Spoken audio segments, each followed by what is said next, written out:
और वृंदावन की उन गोपियों को देखो। वृंदावन कौन भूमि है? बोले प्रेम भूमि है। आज भी वृंदावन की भूमि में पैर रखते ही मन हृदय हमारा आनंद से भर जाता है, हमारा शरीर रोमांच हो जाता है। वृंदावन जाने के बाद ऐसा लगता है बस यहीं बस जाओ। और वृंदावन जो एक बार गया है, जिसने बिहारी जी की छटा को देखा है, आहा, वो शरीर से तो लौटेगा लेकिन मन से वो वृंदावन का ही हो जाता है। शरीर से आप लौटोगे लेकिन मन वहीं रहेगा, बार बार जाने की इच्छा होगी। आज भी ये वृंदावन की विशेषता है, महिमा है। रीवा के बहुत से प्रेमी भक्त हमारे साथ श्रावण के महीने में जाते हैं और इसीलिए वहाँ श्रावण के महीने में कथा का आयोजन हम करते हैं ताकि हमारे जो दूर दराज रसिक प्रेमी भक्त हैं सब वो वृंदावन आ सके और सब दर्शन कर सके। रहने की, प्रसाद की सारी व्यवस्था वहाँ रहती है, सब सुविधाएं वहाँ रहती, पूरा आश्रम ही बुक रहते हैं। तो बहुत जाते हैं, देखते हैं। तो वृंदावन की तो यहाँ सूत जी भी कह रहे हैं कि अगर प्रेम देखना है, निष्काम भक्ति क्या है, तो चले जाओ वृंदावन, गोपियों को देखो। तो एक बार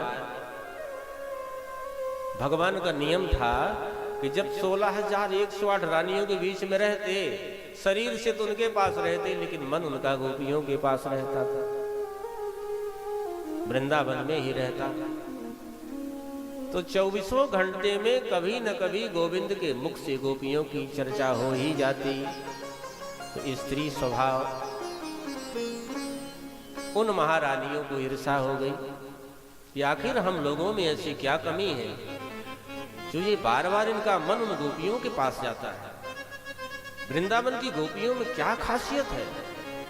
तो बोले गोविंद, हम 16,108 रानियां हैं, लेकिन आप जब देखो हम लोगों के सामने ही उन गोपियों की चर्चा करते रहते हो। तो गोविंद ने कहा यदि प्रेम की हम चर्चा करेंगे तो ये मानेंगे नहीं। एक काम करते हैं, क्यों ना प्रैक्टिकल करके हम दिखा दें, सच्चे प्रेमी की पहचान भी हो जाए। तो भगवान को बीमारी लग गई। भगवान तो कभी बीमार होते नहीं, वो तो लीला करते हैं। देखते देखते भगवान के पेट में असह पीड़ा होने लगी, तड़पने लगे, भगवान छटपटाने लगे, रोने लगे, चिल्लाने लगे। सभी रानियां दौड़ी, प्रभु क्या करें, क्या समस्या है। बड़े बड़े वैद्यों को बुलाया गया, औषधि प्रदान की गई, लेकिन भगवान की पीड़ा रुकने का नाम न लेती।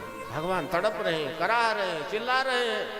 तब भगवान ने कहा कि सुनो, यदि हमें स्वस्थ देखना चाहते हो, हमें खुशहाल देखना चाहते हो, तो बस एक ही औषधि है। कोई भक्त अपना चरण धोकर मुझे अपना चरणामृत पान करा दे तो मैं स्वस्थ हो जाऊंगा। अब महारानियां पड़ गई आश्चर्य में, अरे ये मेरे पति हैं, ये गोविंद हैं, इन्हें मैं अपना चरण धो के कैसे पान कराऊंगी? सबने इंकार कर दिया, ना ना, ये पाप मैं नहीं लूंगी, ये नरक में जाना होगा, नहीं नहीं, ये तो पाप है, मैं नहीं कर सकती। तो 16,108 रानियों ने इंकार कर दिया, सबने इंकार कर दिया। भगवान तड़प रहे हैं।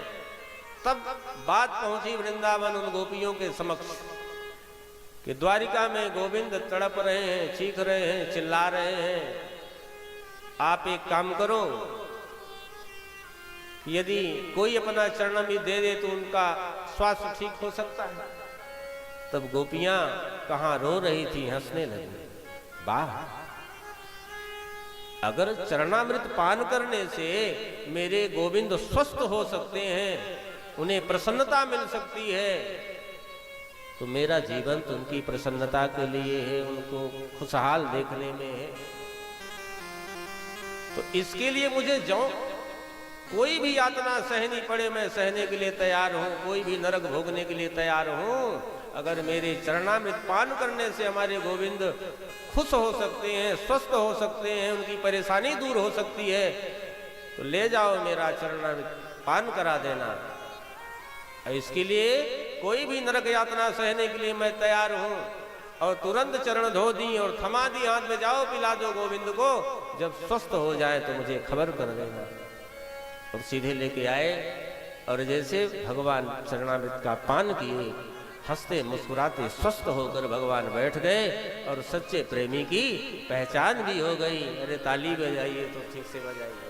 तो भगवान कहते हैं, देख लिया तुम सबने, इसीलिए मैं वृंदावन को कभी नहीं भूलता। वृंदावनम परित्यज्य पाद में कम न गच्छति। वृंदावन को छोड़कर एक पल भी मैं कहीं नहीं जाता। तुम सबको अपनी अपनी चिंता थी, मैं कितने कष्ट में था किसी को परवाह नहीं थी। सबको यही चिंता थी कि मुझे नरक में जाना पड़ेगा, मुझे यातना मिलेगी, ये पाप है। पर देखो न वृंदावन की उन गोपियों को, मेरे सुख के लिए, मेरी प्रसन्नता के लिए वो कुछ भी करने के लिए तैयार है, नरक की यात्रा सहने के लिए तैयार है। बिना सोच विचार किए उन्होंने दे दी। सारी की सारी महारानियों का सिर नीचे हो गया, हाथ जुड़ गया। ये है निष्काम भक्ति कि अपना जीवन भगवान को अर्पित कर देना और भगवान से कुछ ना मांगे, बस यही मांगे, प्रभु आपके चरणों में मेरा प्रेम बढ़ता जाए, अनुराग बढ़ता जाए। यही है निष्काम भक्ति। और जब निष्काम भक्ति आ जाएगी ना, तो बस यही गीत हम गुनगुनाएंगे कि जहां ले चलोगे श्याम वहीं हम चले